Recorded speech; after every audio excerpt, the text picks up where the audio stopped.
नमस्कार दोस्तों।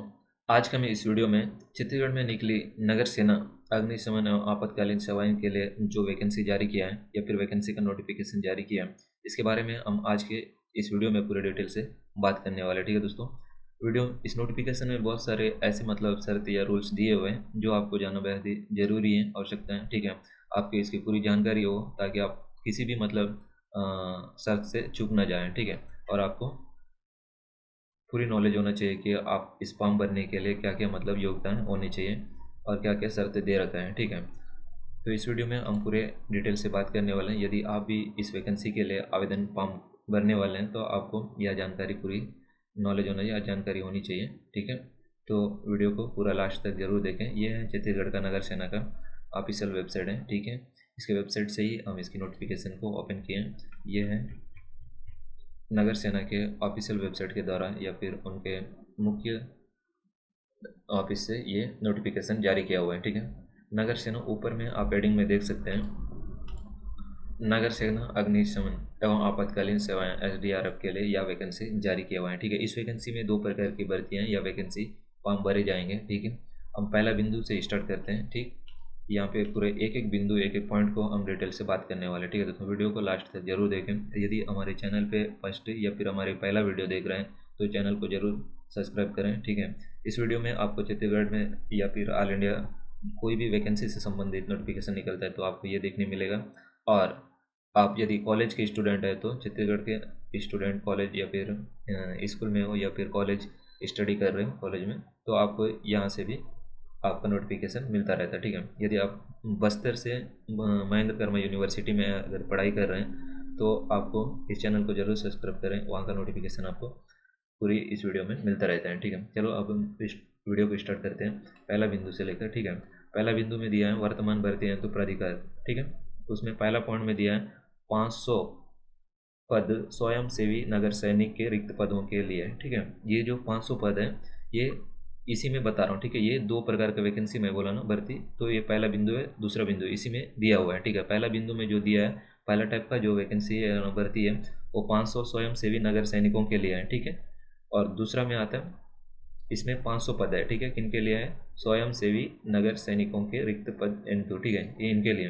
उसके बाद दूसरा बिंदु में दिया है या दूसरे टाइप का जो भर्ती है वैकेंसी है, महिलाओं एवं बालिकाओं की सुरक्षा एवं संरक्षण संबंधित समेकित कार्य योजना के तहत छात्राओं के आवासीय संस्थाओं में नियुक्ति। ठीक है, ये है आपको छात्रावास मन के। ठीक है, छात्राओं के छात्रावास के लिए सुरक्षा के तहत उनके ये वैकेंसी या फिर भर्ती किया जा रहा है। ठीक है, तो इस प्रकार से ये दो भागों में या फिर दो टाइप का वैकेंसी है। ठीक है, उसके बाद दूसरा नंबर में दिया है यह ऑनलाइन फॉर्म भरने की तिथि के संबंध में। ठीक है, दूसरा में दिया है ऑनलाइन आवेदन फॉर्म भरने की प्रारंभिक तिथि 10 जुलाई से। ठीक है, आज है 10 जुलाई।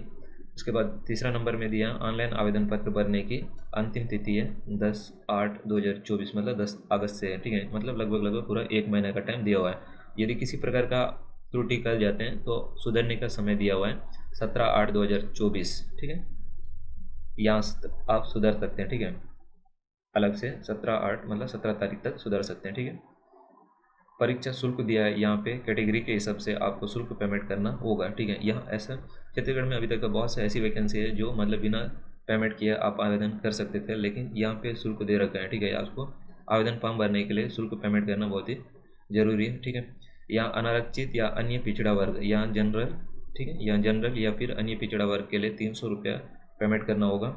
अनुसूचित जनजाति या फिर अनुसूचित जाति के लिए 200 रुपये शुल्क अदा करना होगा। ठीक है, इस प्रकार से आपका यहाँ शुल्क पेमेंट हो गया। ठीक है, यहाँ ऑनलाइन आवेदन करने की तिथि के संबंध में भी हो गया। ठीक है, वैकेंसी दो प्रकार का भी हो गया, नगर सैनिक के लिए भी हो गया और महिलाओं बाल विकास की सुरक्षा, ये नगर सैनिक का 500 पद के लिए। ठीक है, और यहाँ पे महिला एवं बाल विकास जहाँ पर भी महिलाओं या फिर छात्र छात्राओं की छात्रावास होती है वहाँ पे आपको ये महिलाओं एवं बाल विकास बालिकाओं की सुरक्षा के लिए जो वैकेंसी नीचे का बिंदु है वहाँ पे यहाँ 1715 पद दिया हुआ है। ठीक है, महिला एवं नगर सैनिक के रिक्त पदों के लिए। ठीक है, इस बात को ध्यान में रखना। उसके बाद नेक्स्ट आगे आते हैं, 6वें नंबर में दिया है रिक्त पदों का विवरण। ठीक है, पहला बिंदु में दिया है 500 स्वयं सेवी नगर सैनिकों के पद जनरल ड्यूटी एंतु। इन पदों में महिलाओं के लिए छत्तीसगढ़ शासन निर्देशानुसार 30% हॉरिजॉन्टल आरक्षण होगा, मतलब 500 में 30% का होगा 150 पद, ठीक है। 150 पद महिलाओं के लिए आरक्षण होगा, ठीक। 150 पद, 500 में 30% बोल रहा है, ठीक है। ये छत्तीसगढ़ शासन के अनुसार ये महिलाओं के लिए 500 में 30% आरक्षण दे रहा है, ठीक है। उसके बाद सेकंड बिंदु में दिया हुआ है 1715 पद महिला नगर सैनिकों के पद हैं, ठीक है। इनको जो मतलब जहाँ पे ड्यूटी देना है वो यहाँ पे स्पष्ट दे के रखा हुआ है, ठीक है।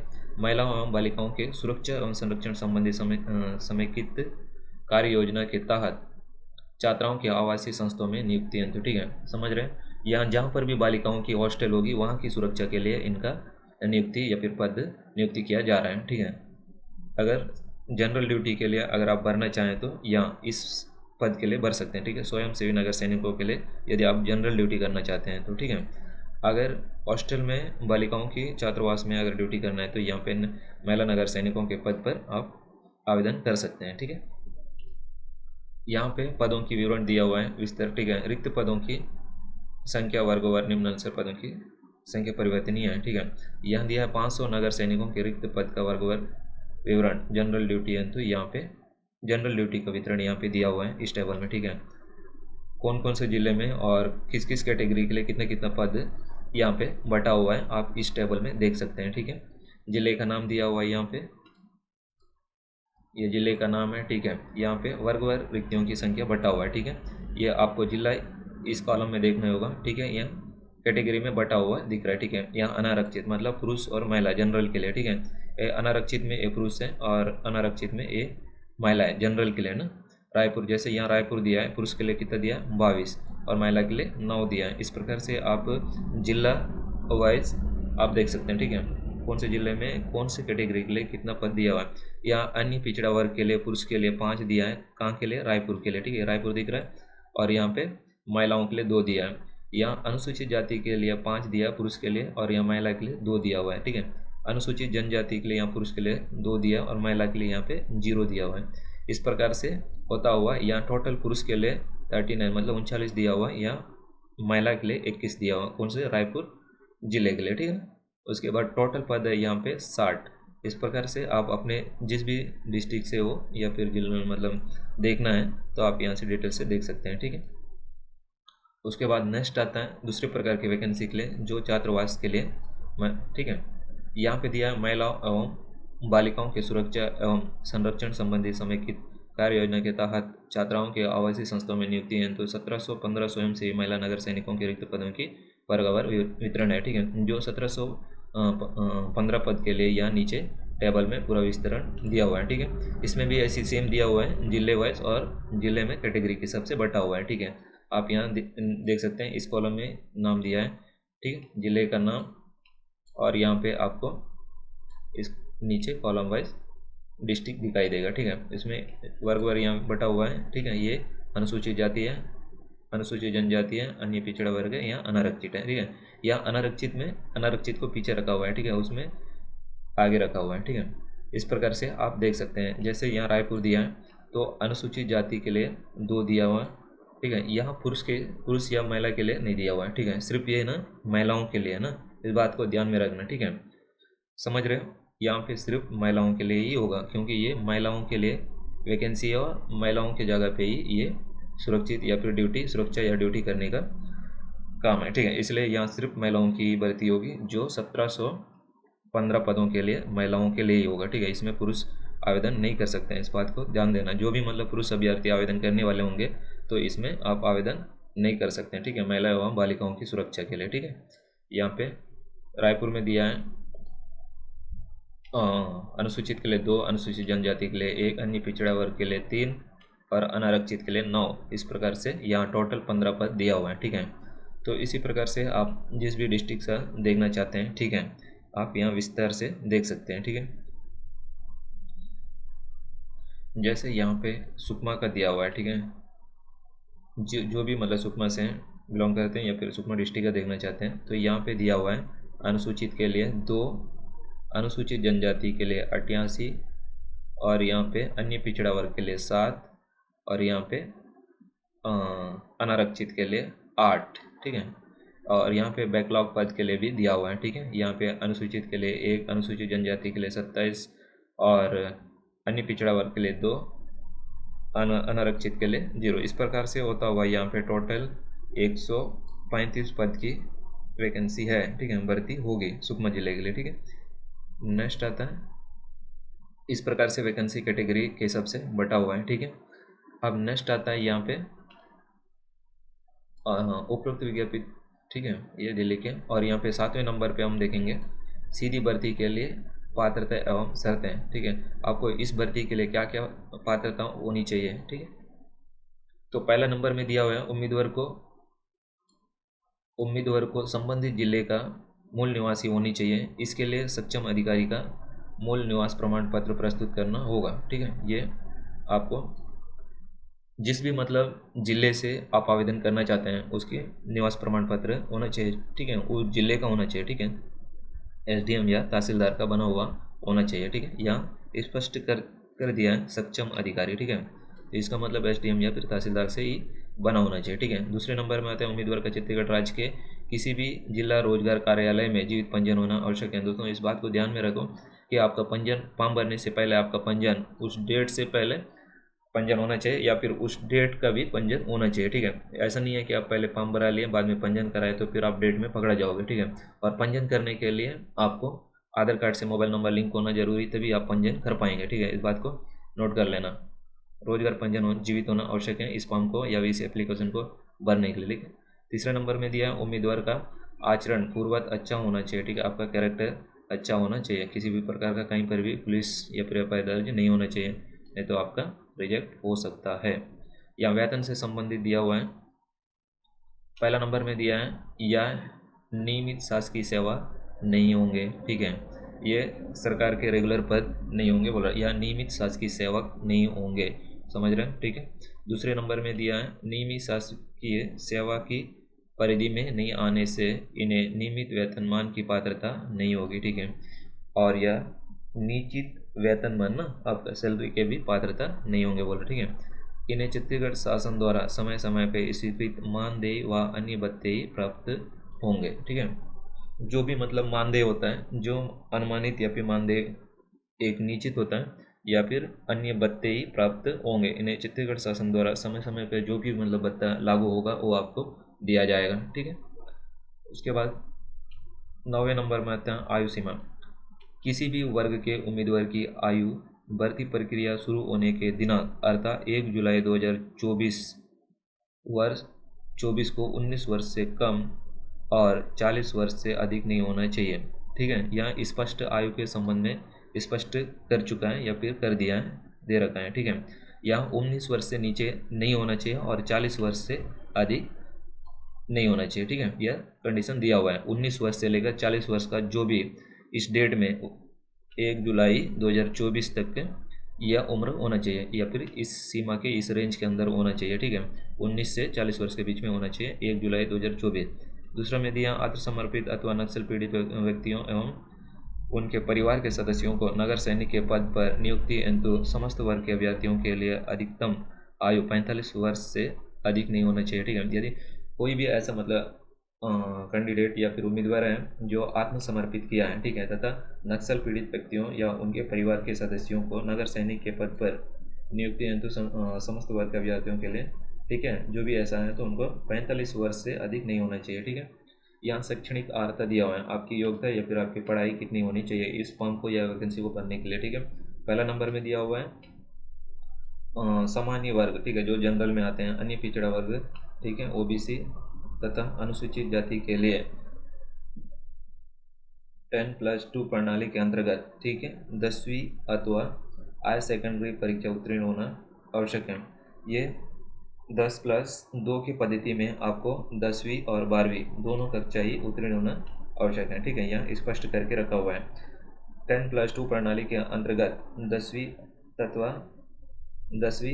कक्षा अथवा हायर सेकेंडरी परीक्षा उत्तीर्ण होनी चाहिए, ठीक है। दूसरे नंबर में दिया अनुसूचित जनजाति के लिए 8वीं कक्षा उत्तीर्ण होना आवश्यक है।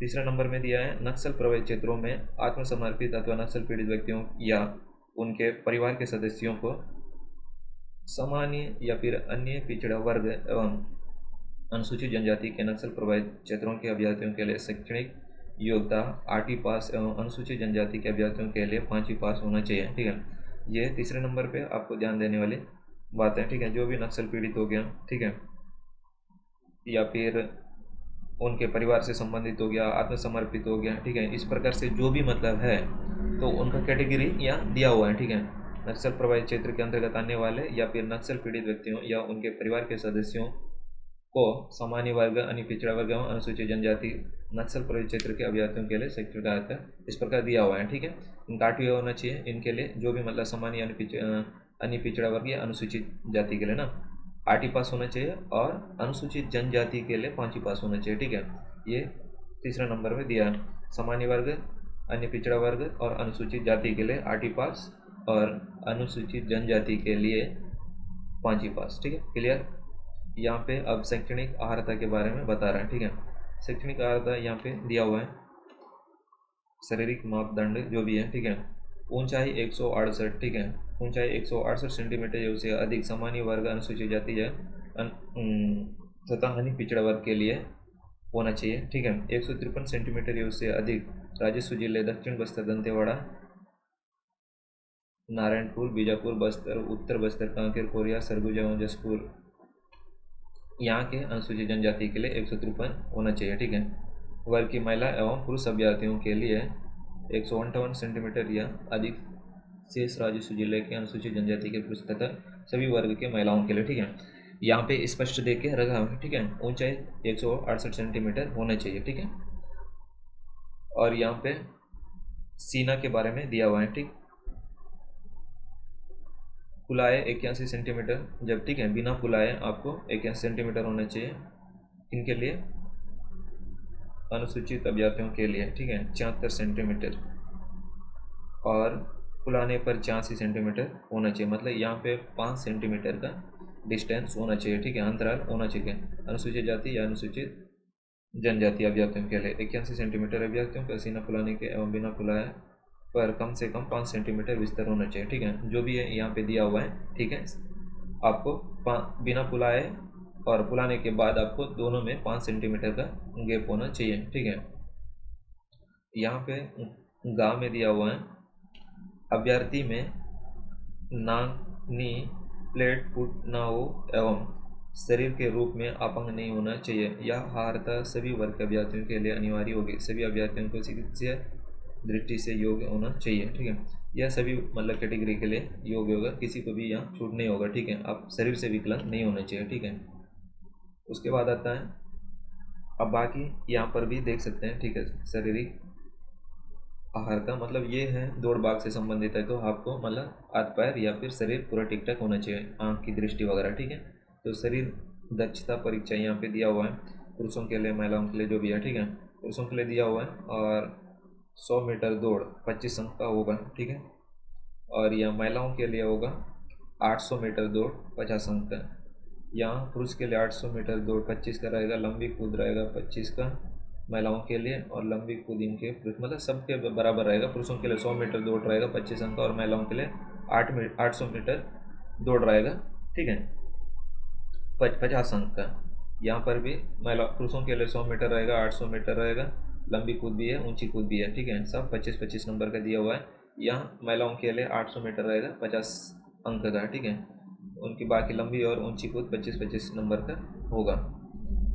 टोटल अंक 100 का होगा। ठीक है, सभी मतलब मैं पुरुष हो या फिर महिला हो, दोनों का 50 अंक का ही होगा। ठीक है दोस्तों, यहाँ पे बहुत ही इंपॉर्टेंट बिंदु है जो आपको जानना जरूरी है। ठीक है, यहाँ पे लिखा हुआ है स्पष्ट कि उपरोक्त सभी आइटम परंतु अभ्यर्थियों को केवल एक ही अवसर प्रदान किया जाएगा। ठीक है, आपको ये जितना भी मतलब जो भी दौड़ भाग हैं, लंबी कूद, ऊंची कूद हैं, ठीक है, सबको ना आपको एक एक मतलब अवसर ही दिया जाएगा। ठीक है, यहाँ एक ही अवसर प्रदान किया जाएगा बोल रहा। ठीक है, सामान्य जाति के अभ्यर्थियों के लिए 100 अंक में से 50% मतलब 50% मार्क आप यहाँ स्कोर करना होगा। ठीक है, 100 में से 50 नंबर आना चाहिए, तभी आप यहाँ पे सिलेक्शन होगा। आपका मिनिमम मार्क ना सेलेक्ट होने के लिए आपको कितना लाना है, 100 में 50 अंक लाना जरूरी है। ठीक है, बाकी कैटेगरी के लिए यहाँ अनुसूचित जनजाति, अनुसूचित जाति व अन्य पिछड़ा वर्ग के लिए अभ्यर्थियों के लिए 40% मतलब 40% अंक आपको यहाँ पे प्राप्त करना होगा न्यूनतम, ठीक है, जो आपको सिलेक्शन के लिए बहुत ही ज़रूरी है। अभ्यर्थियों को उपयुक्त समस्त आइटमों में भाग लेने अनिवार्य होगा। अपने प्रदर्शन मूल्यांकन से असंतुष्ट होने पर अभ्यर्थी द्वारा चयनित समिति के सक्षम अपील की जा सकती है। जो भी मतलब आपको डाउट रहेगा या फिर कुछ भी मतलब अपील करना है तो आप तुरंत वहीं पे अपील कर सकते हैं और उसका निराकरण तुरंत वहीं पे होगा, तुरंत होगा, ठीक है। आप यदि कहीं पर भी आपको लग रहा है कि नहीं इतना मेरा होना चाहिए, कहीं अगर आपको डाउट है तो आप अपील कर सकते हैं, ठीक है। सामान्य के लिए 50% मार्क स्कोर करना होगा और बाकी अन्य पिछड़ा वर्ग अनुसूचित जनजाति या एसटी के लिए, अनुसूचित जनजाति के लिए यहाँ पे आपका 100 में से 40 नंबर लाना जरूरी है, तभी आपका सिलेक्शन होगा, ठीक है। यहाँ पे अब हम लिखित परीक्षा के बारे में देखते हैं। यहाँ पे लिखा हुआ है लिखित परीक्षा, ठीक है। शारीरिक प्रावीण्यता टेस्ट में निर्धारित न्यूनतम अंक या उससे अधिक अंक पाने वाले सभी अभ्यर्थियों को द्वितीय चरण की परीक्षा अर्थात जो भी मतलब शारीरिक पहले फिजिकल होगा, ठीक है, उसके बाद यहाँ पे लिखित परीक्षा होगा। फिजिकल में जो पास होंगे उन्हीं को यहाँ पे लिखित परीक्षा देने का या लिखित परीक्षा दिलाने का मौका मिलेगा, ठीक है। यहाँ पे दिया हुआ है उससे अधिक अंक पाने वाले हैं सभी अभ्यर्थियों को द्वितीय चरण की, ठीक है। यहाँ द्वितीय चरण में क्या होगा, आपका लिखित परीक्षा होगा, ठीक है। लिखित परीक्षा में भाग लेने का अवसर प्रदान किया जाएगा, ठीक है। उसके बाद लिखित परीक्षा में 100 अंकों की होगी, ठीक है। ये अभी 100 अंकों का होगा, जैसे कि फिजिकल में आपका 100 का हुआ। इसकी समय अवधि 2 घंटे का होगा, ठीक है। ये 2 घंटे का पेपर इसमें सामान्य, इसमें क्या क्या आपको पूछा जाएगा या फिर आपका सिलेबस क्या है वो यहाँ पे डिटेल से दे रखा है, ठीक है। सामान्य ज्ञान है, बुद्धि क्षमता, ठीक है। उसके बाद विश्लेषण क्षमता तथा अंक गणित के प्रश्न पूछे जाएंगे जो वस्तुनिष्ठ प्रकार के होंगे, विकल्प होंगे, ठीक है। यहाँ पे 4 मतलब दिया हुआ है, ठीक है। 4 सब्जेक्ट या फिर 4 भाग में आपको पूछा जाएगा। सामान्य ज्ञान, बुद्धि क्षमता या विश्लेषण क्षमता, अंक गणित, ठीक है, पूछे जाएंगे, वस्तु प्रकार के होंगे।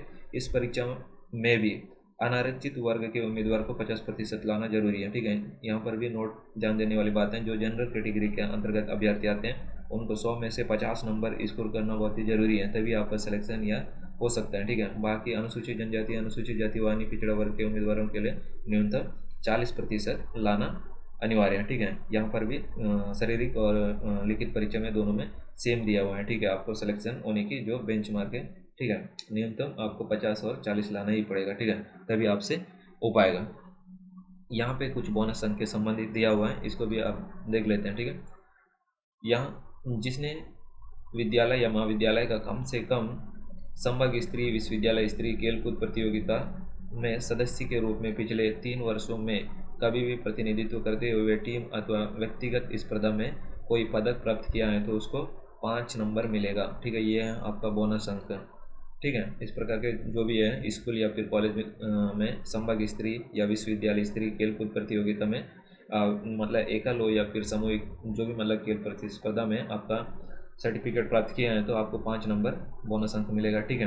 दूसरे नंबर में दिया नाविक, तैराक एवं गोताखोर चयनित समिति द्वारा कौशल परीक्षा या उपरांत संतुष्ट होने पर बोनस अंक दिए जाएंगे, ठीक है। आपको इसमें यदि कहीं पे ये इसका आपका प्रशिक्षण ले चुके हैं या फिर सर्टिफिकेट रखे हैं तो आपको 10 अंक मिल जाएगा, ठीक है। नाविक, तैराक या फिर गोताखोर, ठीक है।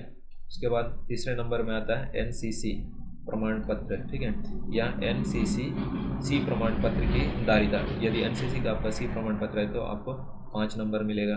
5वें नंबर में दिया है नाई, धोबी, कूक, मोची, दर्जी, राजमिस्त्री, ठीक है, प्लम्बर और माली, इनमें से किसी एक ट्रेड के लिए चयनित समिति द्वारा कौशल परीक्षा उपरांत संतुष्ट होने पर बोनस अंक दिए जाएंगे, ठीक है। ये भी 5 नंबर का होगा। नीचे और भी दिया है इलेक्ट्रीशियन है, वेल्डर है, ठीक है, बढ़ाई है, इनमें से किसी भी ट्रेड के लिए अधिकृत संख्या का सर्टिफिकेट प्रस्तुत करने एवं चयन समिति द्वारा कौशल परीक्षा उपरांत संतुष्ट होने पर बोनस अंक दिए जाएंगे, ये भी 5 नंबर का दिया जाएगा, ठीक है। यदि आपके ये सब सर्टिफिकेट आपके पास उपलब्ध हैं तो जो भी चयनित समिति आपके सर्टिफिकेट देकर अगर संतुष्ट होंगे तो आपको 5 नंबर दिया जाएगा मैक्सिमम, ठीक है। उसके बाद 6वां नंबर में दिया है उम्मीदवार को जो सामान्य संस्था प्राप्त से हिंदी टाइपिंग में न्यूनतम 25 शब्द प्रति मिनट की गति का प्रमाण पत्र रखता हो तो उसे बोनस अंक मिलेगा, ठीक है। यदि आप टाइपिंग में भी टाइपिंग का भी सर्टिफिकेट रखे हैं हिंदी टाइपिंग ना, ठीक है, यदि 1 मिनट में 25 अंक अगर टाइप करते हैं तो आपको 5 अंक दिया जाएगा। ये सब आपका बोनस अंक है, ठीक है। यदि आप इनमें से कुछ भी आपके पास है तो आपको यहाँ आवेदन में प्रस्तुत करना या फिर वहाँ पे यस करना जरूरी है, ठीक है। जहाँ पर भी आप आवेदन भरवाना चाहते हैं या फिर ऑनलाइन कराना चाहते हैं वहाँ पे ये बात को स्पष्ट मतलब उनसे पूछ लेना कि कहीं पर भी बोनस अंक का ऑप्शन आता है तो हमको ज़रूर बताएं, ठीक है। तो वहाँ या फिर वो 9 कर देगा तो फिर आपको 5 नंबर कट हो जाएगा, ठीक है। उपरोक्त यहाँ दिया उपरोक्त सराल में उपलब्ध 2 या 2 से अधिक योग्यता रखने वाले उम्मीदवार अधिकतम 20 बोनस अंकों की पात्र होंगे। यदि आप इन सब में 2-3 अगर बोनस अंक की पात्रता रखते हैं तो मैक्सिमम कितने भी अगर हो तो लेकिन आपको मैक्सिमम 20 नंबर ही दिया जाएगा, ठीक है। जैसे यहाँ पे पहला नंबर में भी आपका मतलब योग्यता है, ठीक है, पात्र रखते हैं, ठीक है। ये 5 नंबर को गया और दूसरा में भी रख रहे हैं और यहाँ कहीं तीसरा में, चौथा में, अगर 3-4 आपका ऑप्शन है जो बोनस अंक के लिए, तो मैक्सिमम अगर 25 से 30 हो रहा है तो भी आपको मैक्सिमम 20 नंबर ही दिया जाएगा। इसका टिप में ये दिया हुआ है, ठीक है। तो आप मैक्सिमम बोनस अंक 20 नंबर तक का पा सकते हैं। इस प्रकार से यहाँ पे बोनस अंक के संबंध में दिया हुआ है, ठीक है, आप देख सकते हैं। और यहाँ पे चयनित सूची यहाँ पे दिया हुआ है आपको, जो आगे पहले ही बता चुके हैं, ठीक है। इसमें क्या क्या प्रोसेस होगा और कितने कितना अंक लाना है वो सब यहाँ पे दिया हुआ है, ठीक। नेक्स्ट आता है और कुछ इंपॉर्टेंट बिंदु नीचे भी दिया हुआ है जो पढ़ना जरूरी है, ठीक है। यहाँ लिखा हुआ है उपरोक्त भर्ती प्रक्रिया रायपुर, अंबिकापुर, बिलासपुर एवं जगदलपुर संभागीय मुख्यालयों में की जाएगी, ठीक है। जो भी मतलब भर्ती प्रक्रिया है संभागीय मुख्यालयों में किया जाएगा, ठीक है। अतः ऑनलाइन आवेदन भरने के पूर्व निर्देशों को सावधानी पूर्वक पढ़ने के बाद ही ऑनलाइन आवेदन करें, ठीक है। जो आप ऑनलाइन करने वाले हैं उसके बारे में पूरे संपूर्ण जानकारी होने के बाद ही आप खुद से या फिर कहीं पर भी ऑनलाइन कैफे, ऑनलाइन सेंटर में जाके ऑनलाइन करा सकते हैं, ठीक है, ताकि किसी भी बिंदु से आप मिस ना हो जाएं, ठीक है। तो यहाँ टिप में दिया हुआ है जो महिलाओं के लिए बहुत इंपॉर्टेंट है, ठीक है। जो भी महिला अभ्यर्थी हैं उसको जाना जरूरी है, ठीक है। यहाँ लिखा हुआ है महिला अभ्यर्थी एंड तो जनरल ड्यूटी के पदों एवं महिलाओं एवं बालिकाओं की सुरक्षा एवं संरक्षण संबंधित संकेत समेकित कार्य योजना के तहत छात्राओं की आवासीय संस्थाओं में नियुक्ति हेतु रिक्त पदों की भर्ती पृथक पृथक होगी, ठीक है। महिला अभ्यर्थी इन 2 श्रेणी के पदों में से किसी एक पद के लिए ही आवेदन कर सकते हैं, ठीक है, ऑनलाइन आवेदन कर सकेगी।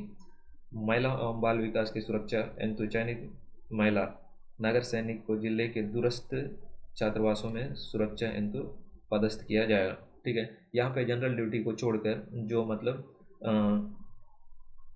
महिला एवं बाल बालिकाओं की सुरक्षा हेतु चयनित नगर सैनिकों को यह जिले के दूरस्थ छात्राओं के सुरक्षा के लिए छात्रावास में पदस्थ किए जाएंगे, ठीक है। यहाँ पे ऑनलाइन आवेदन भरने के लिए जो आवश्यक या फिर महत्वपूर्ण दस्तावेज हैं उसके बारे में यहाँ दिया हुआ है, ठीक है। आप इस बिंदु में देख सकते हैं, ठीक है। अब इसको भी हम डिटेल देख लेते हैं, ठीक है, एक नज़र। आवेदन फॉर्म भरने के साथ संलग्न किए जाने वाले दस्तावेजों की सूची है, ठीक है। जो भी आपका शैक्षणिक प्रमाण पत्र है वो होना जरूरी है, ठीक है। 10वीं हो या फिर 12वीं, 8वीं, 5वीं, जो जिस भी मतलब बिंदु या फिर साथ के अंतर्गत आप आवेदन फॉर्म भरना चाहते हैं, ठीक है। जो भी मतलब शैक्षणिक प्रमाण पत्र होना जरूरी है। दूसरे नंबर में दिया संबंधित जिले का मूल निवास प्रमाण पत्र, तीसरे नंबर में दिया जाति प्रमाण पत्र, चौथे नंबर में दिया रोजगार कार्यालय का जीवित पंजीयन प्रमाण पत्र, ठीक है। यहाँ पे 5वें नंबर में है 2 नग पासपोर्ट साइज रंगीन फोटो, ठीक है। अगर यदि समर्पित या नक्सली संबंधित से आते हैं तो उसका सर्टिफिकेट, ठीक है, जो जिले के कलेक्टर द्वारा प्रमाणित होना चाहिए, ठीक है।